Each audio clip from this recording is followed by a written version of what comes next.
मैं हर डिलीवरी के लिए 1 मिलियन युआन चार्ज करता हूँ, लेकिन लोग ना सिर्फ इसे महंगा नहीं मानते बल्कि वे मुझे उनके लिए डिलीवरी करने के लिए 10 मिलियन युआन भी ऑफर करते हैं। कुछ तो सिर्फ काम निपटाने के लिए अपनी बेटियों की शादी भी ऑफर कर देते हैं। मैं असल में 15 जुलाई तक एक आम डिलीवरी वाला लड़का था। जब मैंने एक ऑर्डर लिया, मैंने कभी उम्मीद नहीं की थी कि यह अजीब ऑर्डर मुझे डिलीवरी इंडस्ट्री का टॉप बना देगा। उस दिन कस्टमर ने एक छोटा बारबेक्यू, फीतियन लॉन्गताई शराब की एक बोतल, सिगरेट का एक पैकेट और एक लाइटर ऑर्डर किया। जैसे ही मैंने खाना खरीदा और उसे डिलीवर करने वाला था, मैंने देखा कि ऑर्डर नोट्स थोड़े अजीब थे। नोट्स में लिखा था कि लिफ्ट में अंदर जाने के बाद मुझे लगातार 4 बार 4 फ्लोर बटन दबाना होगा और कमीशन कॉलम में कई स्टार थे। मुझे लगा कि ये कोई सेंसिटिव नंबर है जिसे सिस्टम ने सेंसर कर दिया है, इसलिए मैंने इस पर ज्यादा ध्यान नहीं दिया। डेस्टिनेशन पर पहुंचने के बाद मैं लिफ्ट में अंदर गया और 4 फ्लोर बटन 4 बार दबाया।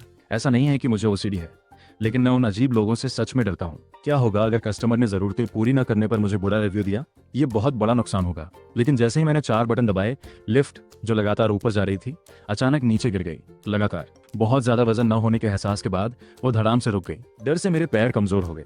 मुझे लगा कोई बिगड़ा हुआ आदमी जानबूझकर मुझे परेशान कर रहा है। मैं लिफ्ट से बाहर निकला। उस आदमी का सामना करने का इरादा था, लेकिन इससे पहले कि मैं कुछ कदम चलता, मेरे सामने का नज़ारा एकदम बदल गया। मेरे सामने इमारतों और सड़कों का कभी ना खत्म होने वाला फैलाव था। मॉडर्न और पुरानी, आसमान धुंधला ग्रे। आने जाने वालों को देखकर उनके कपड़ों का कलेक्शन अलग अलग था। हानफू, चियोंगसम, झोंगशान सूट। लेकिन जब उन्होंने मुझे देखा तो डर से मेरे सिर में झुंझुन होने लगी। उनके चेहरे बहुत पीले पड़ गए थे। एक वहम, यह जरूर एक वहम होगा। मैंने खुद को तसल्ली दी और मुड़कर सीढ़ियों की तरफ भागा।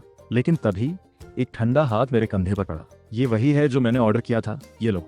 मेरा दिल लगभग उछल पड़ा। मैं जल्दी से मुड़ा और देखा कि 40 साल का एक अधेड़ आदमी था। मॉडर्न कपड़े पहने हुए था और उसका हेयर स्टाइल भी मॉडर्न था, लेकिन उसका चेहरा बहुत पीला था। मैं चीखा और जमीन पर गिर पड़ा। चिल्लाओ मत, तुम पहले से ही यहाँ हो। अधेड़ आदमी ने पैकेजिंग फाड़ी, एक ग्रिल्ड किडनी उठाई, उसे खाया, फिर थूक दिया। उसने फीटियन लॉन्गताई, एक तरह की ताइवानी शराब का एक घूंट लिया, उसे फिर से थूक दिया। उसकी आंखें पुरानी यादों से भरी हुई थीं। वह काफी खुश लग रहा था। मैं लगभग पेशाब कर बैठा और गिड़गिड़ाया, भाई मुझे डिलीवरी फीस नहीं चाहिए। मैंने तुम्हें सामान दे दिया है, प्लीज मुझे जाने दो। यंग मैन, ये नहीं चलेगा। मुफ्त में खाना मजेदार हो सकता है, लेकिन इससे कर्म बनेगा और तुम्हारे पुण्य को नुकसान होगा। हो सकता है कि तुम दोबारा जन्म ले पाओ। यह कहकर वह अधेड़ उम्र का आदमी मेरे बगल में बैठ गया, एक सिगरेट जलाई और मुझे लाइटर से दूसरी सिगरेट दी। एक पी लो, अपना नर्वस सिस्टम शांत करो। इस समय मेरी मुस्कान मुंह बने जैसी थी और मैंने कांपते हुए पूछा, यह जर कहाँ है? अधेड़ उम्र के आदमी ने एक नया ईफोन निकाला और कहा, यह अंडरवर्ल्ड है। मुझे सिगरेट पीने का मन कर रहा था और मीठा खाने का मन कर रहा था, इसलिए मैंने वह फोन इस्तेमाल करने की कोशिश की जो वे मेरे लिए लाए थे। हैरानी की बात है, उसने असल में टेकआउट ऑर्डर किया था। इतनी मेहरबानी बेकार नहीं थी। यह सुनकर मेरी रीढ़ की हड्डी में एक सिहरन दौड़ गई। अरे नहीं, मैं तो बस एक काम से अंडरवर्ल्ड पहुंच गया था। कांपते हुए मैंने पूछा, क्या मैं वापस जा सकता हूँ? फिर उस अधेड़ उम्र के आदमी को अपना काम याद आया और उसने कहा, तुम 1 घंटे से भी कम समय में वापस जा सकते हो। तुम्हारी यंग एनर्जी इतनी मजबूत है कि कोई तुम्हें छूने की हिम्मत नहीं करेगा। जब मैं छोटा था तो मैं एक बदमाश था, कर्ज जमा करके भाग गया था। बाद में मैंने अपना नाम बदल लिया और एक बड़े रेस्टोरेंट का मालिक बन गया। लेकिन मैं उनके पास वापस नहीं गया। मेरा एक नया लवर भी था, लेकिन आखिर में एक कार एक्सीडेंट में उसकी मौत हो गई। इस बात पर सू तुकियांग ने अचानक आह भरी। मरने से पहले मैंने पूछा और पता चला कि उन्हें सालों से मेरा कर्ज चुकाने की धमकी दी जा रही थी और उनकी जिंदगी काफी मुश्किल थी। इसलिए मैंने चुपके से दूसरा अकाउंट खोला और 10 लाख जमा किए। लेकिन इससे पहले कि मैं उन्हें दे पाता, मेरी मौत हो गई। मुझे अपना पेमेंट कोड दो। मैंने अपना पेमेंट कोड निकाला, आधा यकीन करते हुए आधा शक करते हुए। ठीक है, 10 लाख ट्रांसफर हो गए हैं। सू तुकियांग की आवाज अचानक सीरियस हो गई। इसमें से 9 लाख मेरी बेटी के नाम ट्रांसफर हो जाएंगे और बाकी 1 लाख तुम्हारे काम की फीस है। अगर तुम्हें लगता है कि ये बहुत कम है तो हम इस पर आगे बात कर सकते हैं। अगर तुम बहुत ज्यादा पैसे मांगने वाले हो तो मैं मान लूंगा, क्योंकि सिर्फ तुम ही मेरी मदद कर सकते हो। 1 लाख, हम इस पर आगे बात कर सकते हैं। यह सुनकर मैं चौंक गया। लेकिन मैं मोलभाव करने की हिम्मत कैसे कर सकता था? बदकिस्मती से मेरे फोन में सिग्नल नहीं था, इसलिए मैं ये नहीं बता सका कि यह असली ट्रांसफर था या कोई स्कैम। मैं अभी उसकी बकवास पर सिर्फ यकीन कर सकता था। क्या तुम्हें डर नहीं है कि मैं इसे गबन कर लूंगा? सू तुकियांग हंसा। तुम नीचे आकर मेरा साथ देना चाहते हो? मैं तुरंत डर गया और तुरंत हाथ उठाकर कसम खाई कि मैं एक पैसा भी ज्यादा नहीं लूंगा। फिर मैंने पूछा, मैं तुम्हारी बेटी को कैसे ढूंढूं? सू तुकियांग ने कहा, उसका नाम सू यनरान है, जोंगहाई यूनिवर्सिटी के मेडिकल डिपार्टमेंट में जूनियर है। अगर उसने मुझे गलत इरादे वाला ठग समझ लिया तो क्या होगा? सू तुकियांग ने याद करते हुए कहा, यह आसान है। यनरान के ब्रेस्ट के नीचे बाईं तरफ एक छोटा सा लाल तिल है और उसके हिप्स पर एक आग जैसा निशान है। ये तब का है जब हम बच्चे थे, जब वह लुका छिपी खेलते समय स्टोव से जल गई थी। अगर बाहर वालों को इसके बारे में पता भी होता तो उन्हें इसकी शुरुआत का पता नहीं चलता। क्या उसका हिप्स बड़ा है? ओ नहीं, मेरा मतलब बाईं या दाईं तरफ है। दाईं तरफ। ठीक है, मैं अब वापस जाता हूँ, जब तक हम फिर से नहीं मिलते। ओ नहीं, जब तक हम फिर से नहीं मिलते। मैं बिना पीछे देखे सीढ़ियों की तरफ भागा। जब मैं लिफ्ट में घुसा तो आखिरकार मेरे फोन का सिग्नल वापस आ गया। लगातार वाइब्रेशन के साथ मुझे सोने के सिक्कों के ढेर गिरने की अच्छी आवाज सुनाई। पेज खोलते ही मैं कांप गया। बेहतरीन बनने की कोशिश ने तुम्हें 1 मिलियन युआन दिए हैं। मैंने अपनी पलकें जोर से रगड़ी। 1 मिलियन? ये वो रकम है जो मैं 10 साल तक टेक आउट डिलीवर करके जी तोड़ मेहनत करके कमा सकता था। अगर मैं इसे जेब में रख लूं तो मैं 10 साल की कड़ी मेहनत से बच सकता हूँ। मैंने गहरी सांस ली। पैसे जेब में रखने की हिम्मत नहीं हुई। मुझे अंदर से लग रहा था कि अगर मैंने एक भी और पॉइंट लेने की हिम्मत की तो मैं तुरंत मर जाऊंगा। हालांकि मैं थोड़ा डरा हुआ था, लेकिन मैं ज्यादातर उत्साहित और उम्मीद से भरा हुआ था। सू इमरान झोंगहाई यूनिवर्सिटी में थी, इसलिए मैं अपनी गर्लफ्रेंड लुलू से मिलने जा सकता था। वो अपनी पढ़ाई में बिजी थी और हम कई दिनों से एक दूसरे से नहीं मिले थे। जब मैं झोंगहाई यूनिवर्सिटी की गेट पर पहुंचा तो मैंने अपनी गर्लफ्रेंड यांग लू को सड़क किनारे खड़ा देखा। मैं उसके पास गया। लू, क्या इसे टेलीपैथी कहते हैं? हम एक दूसरे से कांटेक्ट करने से पहले ही मिल गए थे। मैं कार से उतरा, हाथ में फूलों का गुलदस्ता था और यांग लू को दिया। मैंने उसका हाथ पकड़ने के लिए हाथ बढ़ाया, लेकिन कुछ नहीं पकड़ा। यांग लू एक कदम पीछे हटी। उसकी आंखों में साफ 3 शब्द थे, मुझसे दूर रहो। फिर उसने बेरुखी से कहा, मैं तुम्हारा इंतजार नहीं कर रही हूँ, चलो ब्रेकअप कर लेते हैं। आगे से मुझसे दूर रहना, मैं नहीं चाहती कि मुझे गलत समझा जाए। उसकी बातें मानो आसमान से बिजली गिरे, जिसने मुझे वहीं पर चौंका दिया। फिर मैं हंसा और कहा, यांग लू ने मुझे नफरत भरी नजरों से देखा। तुम्हें लगता है कि तुम अपनी थोड़ी सी रकम से मुझे सपोर्ट कर सकते हो? फिर हमारी तरफ आ रही एक स्पोर्ट्स कार की ओर इशारा करते हुए उसने कहा, अगर मैं पूरी जिंदगी तुम्हारे पीछे चलती रही तो क्या मैं कभी ऐसी कार में सफर कर पाऊंगी? मैं अब कर सकती हूँ, तो तुम्हारे साथ अपना समय क्यों बर्बाद करूं? ये कहकर यांग लू एक ऐसी मुस्कान के साथ जो कभी सिर्फ मेरी हुआ करती थी, स्पोर्ट्स कार की तरफ गई और रुक गई। महंगे कपड़े पहने एक जवान लड़का कार से उतरा और यांग लू ने अपना सिर उसके कंधे पर टिका दिया, जैसे कोई छोटी चिड़िया उससे लिपटी हो। मैं सीन देखते हुए मेरी छाती फूल रही थी। एक मोटा लड़का जो ये नजारा देखने के लिए रुका था, मजाक उड़ाते हुए बोला, भाई तुमने अपने पैसे बर्बाद कर दी है ना? उसका लोग पक्का क्लास में टॉप टियर का है। उसे तुम जैसे डिलीवरी वाले में क्या इंटरेस्ट होगा? क्या तुम जानते हो वह कौन है? मशहूर स्टूडेंट काउंसिल प्रेसिडेंट चेन तियानमिंग और दूसरी पीढ़ी का अमीर वारिस भी। एक और मासूम जूनियर उस पर फिदा हो गया। तभी चेन तियानमिंग ने मुझे फूल पकड़े और उन्हें देखते हुए देखा तो उसने यांग लू से पूछा, क्या तुम उस डिलीवरी वाले को जानते हो? बस एक हाई स्कूल क्लासमेट, लेकिन हम करीब नहीं हैं। तो चलो। चेन तियानमिंग मुड़ा, एक हाथ से कार का दरवाजा खोला और दूसरे हाथ में कुछ पकड़कर मेरी तरफ थोड़ा हिलाया। वो कमरे की चाबी थी। मेरा दिमाग एक पल के लिए खाली हो गया। मुझे याद आया कि हाल ही में जब भी मैंने यांग लू से मिलने का सुझाव दिया तो उसने हमेशा अपनी पढ़ाई में बिजी होने का बहाना बनाया। तो पढ़ाई से उसका यही मतलब था। मुझे याद आया कि कैसे मैंने कसम खाई थी कि जब तक हमारी शादी नहीं हो जाती मैं उसे हाथ नहीं लगाऊंगा। शांत होने के बाद मैं मोटे आदमी को देखा और पूछा, क्या तुम सू इमरान को जानते हो? मेरी गर्लफ्रेंड चली गई है, लेकिन मैं अपनी जान नहीं खो सकता। अभी मैं बस सू तुकियांग की रिक्वेस्ट पूरी करना चाहता। लेकिन मोटा आदमी मेरी कड़ी बातें सुनकर इतनी जोर से हंसा कि उसका गला अपनी ही लार से भर गया। क्या मैंने सही सुना? तुम सू इमरान के बारे में पूछ रहे हो? वह स्कूल की 4 सबसे खूबसूरत लड़कियों में से एक है। चेन शॉ भी उसे संभाल नहीं पाया। मैं समझा नहीं सका, इसलिए मैंने बेबसी से कहा, क्या तुम मुझे रास्ता दिखा सकते हो? मोटे आदमी ने मजाक उड़ाते हुए कहा, बेशक ये आसान है। देवी इमरान को इस समय कैफेटेरिया में खाना खाना चाहिए। थोड़ी देर बाद हम कैफेटेरिया के एंट्रेंस पर पहुंचे और मोटे आदमी ने शीशे से टेबल पर बैठी एक सुंदर सी परी की ओर इशारा किया। ये देवी इमरान है। मैंने उसके बाद जो कहा उसे नजरअंदाज किया और सीधे सू इमरान की ओर चल दिया। उसके पास रुक गया। उसे पास से देखने पर उसका चेहरा जेड के टुकड़े जैसा बेदाग था। क्या सू तुकियांग जैसे हैंडसम इंसान के पास सच में इतनी खूबसूरत परी हो सकती है? मैं सोचने लगा। मेरी सबसे अच्छी दोस्त जू शानशान ने मुझे नफरत से देखा। तुम बहुत देर से घूर रहे हो, क्या तुम्हारा मन नहीं भरा? हमारी इमरान खूबसूरत है, लेकिन तुम्हें अपनी जगह पता होनी चाहिए, और अगर तुम नहीं जाना चाहते तो एक तरफ हट जाओ। तो गुस्से से उबल रहा था और अब बिना किसी वजह के मेरी बेइज्जती हुई थी। मैं इसे और बर्दाश्त नहीं कर सकता था। तुम्हारा कोई काम नहीं, चुप रहो। फिर जू शानशान चिल्लाई, बचाओ, एक बुरा आदमी इमरान का फायदा उठाने की कोशिश कर रहा है। उसके बोलने से पहले ही लड़कों का एक बड़ा ग्रुप अपनी सीटों से भाग गया। हिलना मत, यह तुम्हारे लिए जंगली दौड़ने की जगह नहीं है। यहाँ भीड़ है, लेकिन अगर तुमने कुछ भी जल्दबाजी में किया तो तुम खत्म हो जाओगे। जू शानशान ने अपने आप सू इमरान को भीड़ से दूर खींच लिया। इस जबरदस्त हंगामे ने मुझे हैरान कर दिया। मैं सू इमरान को जाने नहीं दे सकता था, वरना मैं बड़ी मुसीबत में पड़ जाता। दिक्कत यह थी कि प्राइवेट बातचीत का कोई मौका नहीं था, इसलिए मैं रेमन से सू इमरान पर चिल्लाया, सू इमरान, क्या तुम्हारे शरीर पर लाल तिल है? तुम्हें पता है, ये बाईं तरफ नीचे पैर के ऊपर और कमर के नीचे है, आधी उंगली जितना लंबा निशान। क्या ये तुम्हें बचपन में चूल्हे से जलने से हुआ है? सू इमरान का दिल तेजी से धड़क रहा था, जैसे कोई हिरण उसकी छाती पर सर पर दौड़ रहा हो। साफ साफ न कहे जाने पर भी मतलब काफी साफ था। अब एक अनजान आदमी न सिर्फ ये जानता था, बल्कि उसने सबके सामने इसका थोड़ा बहुत जिक्र भी किया था। कितनी शर्म की बात है। शुक्र है उसने सही जगह नहीं बताई थी, वरना ये एक बड़ी सोशल मुसीबत बन जाती। वह दौड़कर मेरे पास आई और अपने मुलायम हाथ से मेरा मुंह ढक दिया। सू इमरान ने घबराकर और शर्मिंदा होकर अपना सिर झुका लिया। अब और मत कहो, मैं तुम्हारे साथ बाहर जाने को तैयार हूँ। उसकी आवाज सबके कानों तक पहुंची, जिससे उनके दिमाग में शॉर्ट सर्किट हो गया और बड़े से कैफेटेरिया में अजीब सा सन्नाटा छा गया। मैं हैरान रह गया। उसके खुशबूदार छोटे हाथ से बहुत अच्छी खुशबू आ रही थी। चलो जल्दी चलो। सो इमरान अब और बर्दाश्त नहीं कर सकी और एक पल के लिए बेचैनी में मेरा हाथ पकड़कर मुझे बाहर खींच लिया। जू शान की आंखें चौड़ी हो गई। क्या हो रहा है इमरान, तुम कहाँ जा रही हो?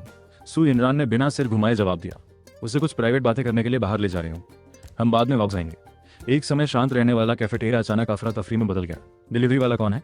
उसका मुंह, इमरान का हाथ, यह तो लगभग उसके हाथ को चूमने जैसा है। लाल तिल और निशान का क्या मतलब है?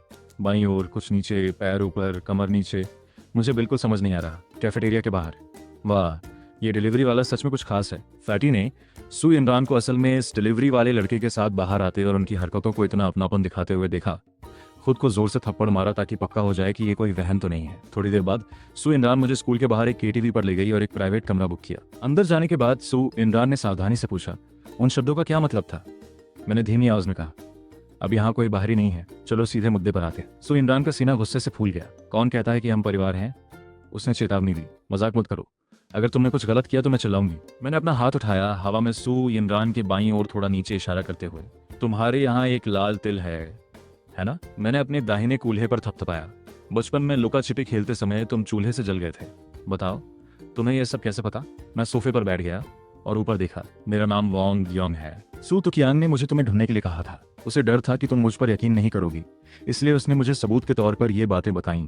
सू इमरान की खूबसूरत आंखें कांप उठीं। सू तुकियांग, उसे अपने पिता की यादें अभी भी तब की थीं जब वह 8 साल की थी। एक दिन वे बाहर गए और कभी वापस नहीं आए। तब से कुछ लोग अक्सर उनके घर में घुस आते थे, मारते पीटते और चीजें तोड़ते थे, और यहाँ तक कि उसे और उसकी माँ को कर्ज चुकाने के लिए प्रोस्टिट्यूशन में काम पर ले जाने की धमकी भी देते थे। अब उसकी माँ 4 नौकरियां करती है, अपनी पढ़ाई और रहने का खर्च उठाने के अलावा वह कर्ज भी चुकाती है। इस साल उन्होंने आखिरकार उन्हें चुका दिया, इसलिए वह सू तुकियांग से बहुत नफरत करती। इमरान और जोर से रोने लगी। सू तुकियांग खुद मेरे सामने क्यों नहीं खड़ा हुआ? वह एक कार एक्सीडेंट में मर गया, लेकिन मरने से पहले उसने तुम्हारे लिए 9 लाख युआन बचाए थे। सो इमरान की आंखों में रिजेक्शन था। मुझे उसके पैसे का एक पैसा भी नहीं चाहिए। मैं गुस्से में थी। अगर तुम्हें नहीं चाहिए तो मेरी जिंदगी का क्या होगा? ये जिंदगी और मौत का सवाल है। तुम कितनी भी खूबसूरत क्यों ना हो, मैं तुम्हारी पालतू नहीं हूँ। मैं सू इमरान को खुश नहीं करना चाहती थी, इसलिए मैंने उसके चेहरे पर थप्पड़ मारा। सो इमरान ने हैरानी से अपना चेहरा छुपा लिया। कितनी बेवकूफ़ी है, क्या उसे अपने परिवार के हालात नहीं पता? तुम अभी भी छोटी हो, लेकिन क्या तुमने अपनी माँ की भावनाओं के बारे में सोचा है? इसके अलावा तुम्हारी माँ ने ही पैसे वापस किए थे, तो ऐसा लगता है कि वह तुम्हारी माँ का कर्जदार है। मैंने अपना फोन निकाला और धमकी दी, तुम्हारा नंबर क्या है? अगर तुमने इसे लेने की हिम्मत नहीं की तो मैं तुम्हारी सारी प्राइवेट जानकारी सामने ला दूंगी। तो मैंने दूसरे इंसान को दोस्त बनाया और पैसे ट्रांसफर कर दिए। आखिरकार मैंने राहत की लंबी सांस ली। जैसे ही मैं मुड़कर जाने वाला था, सू इमरान ने मुझे रोक लिया। गुस्से में कहा, तुमने मुझे थप्पड़ मारा और अब जा रहे हो? कल एक दिन के लिए मेरा बॉयफ्रेंड बन जाओ। ये सुनकर मैं एक पल के लिए हैरान रह गया। मैंने मना कर दिया। सू, इमरान ने बेबसी से कहा, एक बूढ़े प्रोफेसर जिन्होंने मेरी बहुत मदद की है, कल अपना बर्थडे सेलिब्रेशन कर रहे हैं और अटेंडीज के बीच एक मक्खी है जिससे मुझे नफरत है। लगता है वह बूढ़े प्रोफेसर का इस्तेमाल मैचमेकर बनने के लिए करना चाहता है। तुम स्कूल के बाहर से हो, इसलिए तुम्हारी पोल नहीं खुलेगी। Please please. उसकी बेचैन आंखों को देखते हुए मैं मना नहीं कर सका, इसलिए मैं मान गया। अगर मैं उसकी प्रॉब्लम सॉल्व कर पाता तो मैं 1 लाख युआन बिना किसी शक के ले लेता। कल मिलते हैं। सू इमरान मुस्कुराई और जाने के लिए दरवाजा खोला। तभी मेरा फोन अचानक बजा और वही जानी पहचानी आवाज फिर से आई। सिस्टम ने एक और ऑर्डर भेजा था, लेकिन कंटेंट बहुत ही अधूरा था। ऑर्डर में लिखा था, मुझे मौताई की एक बोतल, 2 कप दो और मैं तुम्हें 10 मिलियन युआन के शेयर दूंगा। पता पास ही है। एक अच्छी दिखने वाली लिफ्ट चुनो और चौथी मंजिल का बटन 4 बार दबाओ। वह लाइन देखकर मुझे पता चल गया कि अंडरवर्ल्ड से एक और ऑर्डर था, 10 मिलियन। मैं कांप गया। मुझे इतनी बेरहमी से क्यों छोड़ा गया था? क्योंकि मेरे पास पैसे नहीं थे। इसलिए मैं जल्दी से केटीवी से बाहर निकला, अपनी मोटरसाइकिल पर वापस दौड़ा, शॉपिंग मॉल की तरफ भागा, फितियम लोंगताई की एक बोतल ली और लिफ्ट की तरफ बढ़ गया। सबके जाने के बाद मैंने बेसब्री से बटन 4 बार दबाया। लिफ्ट की स्क्रीन पर तुरंत अजीब टेक्स्ट आ गया और मेरे सेल फोन का सिग्नल गायब हो गया। कुछ देर बिना वजन के रहने के बाद दरवाजे अपने आप खुल गए। जब मैं बाहर निकला तो मैंने फिर से तरह तरह की बिल्डिंगें देखी। सू तुकियांग एक अमीर दिखने वाले, तोंद वाले, अधेड़ उम्र के आदमी के साथ आया। मैंने सू तुकियांग को देखकर मुस्कुराया और कहा, मैंने सू इमरान को 9 लाख ट्रांसफर किए हैं। सू तुकियांग ने खुशी से सिर हिलाया। मुझे लगा कि कर्म का चक्र खत्म हो गया है। धन्यवाद। कैसा है लाओ चेन?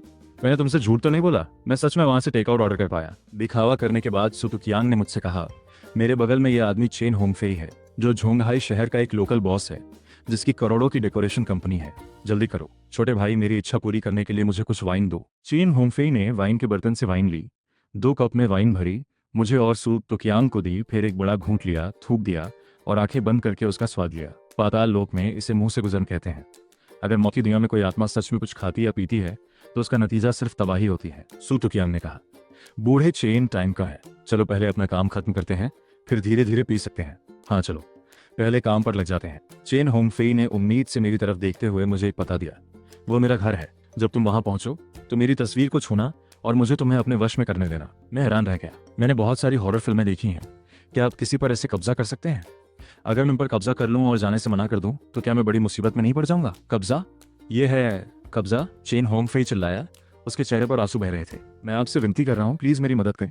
मेरी एक्स वाइफ से मेरे इकलौते बेटे का नाम चेन तियानमिन था। मेरे मरने के बाद जब मैं book of life and death check करने के लिए जज के पास गया तो मुझे पता चला कि वह एक कमीना था। मैं अपनी जिंदगी का काम किसी कमीने के हाथ में नहीं जाने दे सकता था। मैं अपनी अभी की पत्नी के पास जाकर उससे कहना चाहता था कि वह उससे विरासत में मिले शेयर छीन ले। मैं तुम्हें कंपनी के 10% शेयर दूंगा। कैसा रहेगा छोटे भाई? चेन तियानमिन। उस कमीने का नाम लेते ही मुझे गुस्सा आ गया। स्कूल के गेट का सीन मेरे दिमाग में घूम गया। मैंने गुस्से में चेन होंगफेई का कॉलर पकड़ा। मेरे इमोशन बहुत ज्यादा थे और पूछा, बताओ क्या तुम्हारा बेटा झोंगा यूनिवर्सिटी में स्टूडेंट काउंसिल का प्रेसिडेंट नहीं है? चेन होंगफेई हैरान रह गया। तुम उसे जानते हो? मैंने अपना हाथ नीचे कर लिया। मेरी आंखें बर्फ जैसी ठंडी थी। उसे जानने से ज्यादा उसने आज दोपहर मुझे धोखा दिया और हम एक होटल गए। छोटे भाई, इससे मेरा कोई लेना देना नहीं है। चेन तियानमिन एक कमीना है, फिर भी मैंने तुम्हें अपने वश में करके उसे घुटने टेकने और माफी मांगने पर मजबूर कर दिया है। मैंने आंखें सिकोड़कर उसे गौर से देखा। ये एक अच्छा सुझाव है, लेकिन तुम कैसे गारंटी दे सकते हो कि तुम मेरे शरीर पर कब्जा नहीं करोगे? चेन होंगफेई ने विनम्रता से कहा। मैं कैसे हिम्मत कर सकता हूँ? मैं तो बस एक भटकती हुई आत्मा हूँ। 1 घंटे से ज्यादा समय के लिए पाताल लोक से बाहर निकलते ही मेरी आत्मा गायब हो जाएगी। मैंने उसे देखा, फिर सूट की आंख को। यह सच है, हमने जांच की है। किसी पर कब्जा करने के लिए आपको एक जिंदा इंसान चाहिए जो यिन और यांग लोगों के बीच घूम सके, उस चीज को छू सके जिसे भटकती आत्मा जिंदगी में सबसे ज्यादा पसंद करती है, या उसे किसी मूर्ति पर छाप सके। और अगर आप एक खास लेवल पर पहुंच जाते हैं तो मौत के बाद पाताल लोक में आपका ऊंचा पद और बहुत ताकत होगी और आप मुंह में चांदी का चम्मच लेकर पैदा होंगे। मैंने उंगलियां झटकाई। ठीक है, मैं तुम्हें एक बार अपने शरीर पर कब्जा करने दूंगा। दिक्कत यह है कि तुम्हारे घर में कैसे घुसूं? चेन होंगफेई ने खुशी के आंसू बहाते हुए कहा। Thank you. मेरी अभी की पत्नी का नाम किन जियानिन है। अगर तुम उसे शादी की कसम सुनाओगे तो वह तुम्हें अंदर आने से मना नहीं करेगी। कौन सी शादी की कसम? चेन होंगफेई शर्मा गया। उसने ऊपर चमकते चांद को देखा और फिर नीचे अपनी काली स्टॉकिंग्स को देखा। ये सुनकर मैंने अजीब तरह से थम्स अप किया, बाय कहा और शांति से लिफ्ट वापस आ गया। अपने पिछले अनुभव से सीखकर इस बार मैं बिल्कुल भी परेशान नहीं था। जैसे ही लिफ्ट के दरवाजे बंद हुए, लिफ्ट धीरे धीरे ऊपर गई और जब वह फिर से खुली तो मैं मॉल की पहली मंजिल पर था। एक पल बाद मैं उस पते पर पहुंचा जो चेन होंगफेई ने मुझे दिया था, ब्राइट मून सिटी। यह एक मशहूर लग्जरी रेजिडेंशियल एरिया था और आप तब तक खरीदने के लायक नहीं थे जब तक आपके पास करोड़ों की संपत्ति ना हो। जैसे ही मैं अंदर जाने वाला था, मुझे एक सिक्योरिटी गार्ड ने रोक दिया। बाहर लोगों को अंदर आने की इजाजत नहीं है। मैंने टेकआउट नीचे रखा और उसके दरवाजे पर पहुंचा दिया। मैं अपनी बहन से मिलने आया हूँ, मैंने आराम से कहा। अगर तुम्हारी बहन यहाँ रहती तो क्या तुम्हें टेकआउट पहुंचाने की जरूरत होती? सिक्योरिटी गार्ड ने मुझे गुस्से से देखा, अपना वॉकी टॉकी उठाया और मुझे भगाने के लिए और लोगों को बुलाने ही वाला था। सिक्योरिटी गार्ड मेरा शांत और संयत व्यवहार देखकर आम डिलीवरी करने वाले इतने घमंडी होने की हिम्मत नहीं करेंगे। कुछ हद तक भरोसेमंद लगा। मेरे साथ अंदर आओ, अगर यह नकली निकला तो मैं तुम्हें मार डालूंगा। गार्ड बूथ में घुसने के बाद गार्ड ने एक नंबर डायल किया और मुझे दिया। हेलो, क्या हाल है? उस औरत की आवाज बहुत ही आकर्षक थी। सिस्टर युन, मैं तुम्हारा अपना भाई हूँ। मुझे गेट पर सिक्योरिटी गार्ड ने रोका था और वह मुझे नीची नजर से देख रहा था। मेरा अपना भाई? मैं इकलौता बच्चा हूँ, मुझे भाई कहाँ से मिलेगा? किन जियानिन फोन काटने ही वाला था। रुको, क्या तुम वो कविता भूल गए जो मैंने तुम्हें उस रात सुनाई थी? मैंने जल्दी से जवाब दिया। सिर उठाकर मैं चमकते चांद को देखता हूँ। सिर नीचे करके मैं अपने काले रेशमी स्टॉकिंग्स पहनता हूँ, लेकिन कॉल अभी भी डिस्कनेक्ट थी। रिसीवर पकड़े मेरा हाथ कांप रहा था। मैंने एक भी शब्द गलत नहीं बोला था तो फोन क्यों काटा गया? नाटक करते रहो, नाटक करते रहो। सिक्योरिटी गार्ड ने मजाक उड़ाया। किसी रहने वाले के रिश्तेदार का रूप धारण करके कम्युनिटी में घुसने की कोशिश कर रहे हो? क्या तुम्हें पता है इसका नतीजा क्या होगा? तभी फोन फिर से बजा। उसने स्क्रीन पर देखा, ये फिर से वही रहने वाला था। उसने कॉन्फिडेंस से जवाब दिया। माननीय रहने वाले, मैं गारंटी देता हूँ कि मैं इस बदमाश को पुलिस स्टेशन ले जाऊंगा और उसे सजा दूंगा। किन जियानिन ने गुस्से में जवाब दिया। वो मेरा अपना भाई है, मैंने गलती से फोन काट दिया। तुमने उसे बदमाश कहने की हिम्मत की? तुमने न सिर्फ उसे रोका बल्कि उसे नीची नजर से भी देखा। मुझसे माफी मांगो, नहीं तो कल तुम्हें नौकरी से निकाल दिया जाएगा। सिक्योरिटी गार्ड की मुस्कान तुरंत गायब हो गई। उसके गालों से ठंडा पसीना टपक रहा था। मुझे माफ कर दो, मुझे माफ कर दो, मैं उसे अभी जाने दूंगा। सिक्योरिटी गार्ड का दिल जोर से धड़क रहा था और उसने जल्दी से मुझे झुककर प्रणाम किया। यह देखकर मैंने उसे परेशान करना बंद कर दिया और कम्युनिटी की तरफ चल दिया। थोड़ी देर बाद मैं चेन होंगफेई के दरवाजे के बाहर खड़ा था। दरवाजा खटखटाने के बाद मैंने तेज कदमों की आहट सुनी। फिर दरवाजा खुला और एक कामुक औरत धीरे धीरे दिखाई दी। उसका नाजुक चेहरा 30 साल से ज्यादा का नहीं लग रहा था। क्या हो रहा है? क्या तुम गलत घर आ गए? चेन होंगफेई 50 से ज्यादा का है। ये जवान औरत तो उसकी बेटी जितनी बड़ी है। किन जियानिन ने मुझे अजीब तरह से देखा। तुम्हें वह कविता कैसे पता चली? मैंने चौंक कर पूछा। क्या तुम सच में किन जियानिन हो? उसने सिर हिलाया। हाँ, मैं ही हूँ। अगर चेन होंगफेई ने खुद मुझे बताया होता तो क्या तुम मुझ पर यकीन करती? किन जियानिन ने सिर हिलाया। नहीं, लेकिन तुम्हारे मुंह से निकली ये 2 लाइनें नामुमकिन है। फिर भी वे हुई। अंदर आओ। जब मैं अंदर गया तो सबसे पहले मैंने लिविंग रूम की टेबल पर रखी तस्वीर देखी। मेरा अंदाजा हमेशा सही होता है। मैंने तुम्हें पहले कभी नहीं देखा, फिर भी तुम जानती हो कि होमफेई ने मरने से पहले क्या कहा था। अब अंधेरा हो रहा है, तुम्हें मेरे घर पर जरूर कुछ जरूरी काम करना होगा। मैंने सिर हिलाया और किम जियान्युन की हैरान नजरों के नीचे टेबल की तरफ चला गया। एक पल रुको और तुम समझाओगी।